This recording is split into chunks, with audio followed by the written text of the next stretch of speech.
কুমার রায়। আমার নাম সৌমিত্র রায়। আমরা দুজনে পঞ্চম শ্রেণীর ছাত্র। আজ আমি দেখাতে চলেছি তিন ছাড়া 6 সেকেন্ডে কিভাবে ফেল করা যায়। আমি প্রথমে কাপে জল ঢালছি।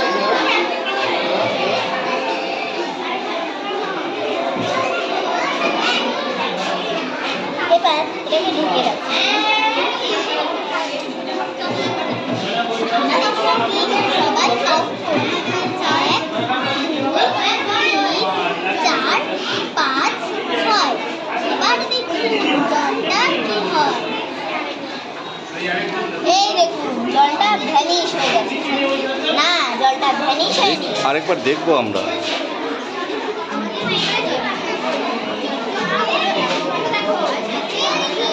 এই দেখুন জলটা বরফে পরিণত হয়েছে। কিন্তু এটা কিভাবে সম্ভব হলো? এটা কি কোনো ম্যাজিক? না, এটা কোনো ম্যাজিক নয়।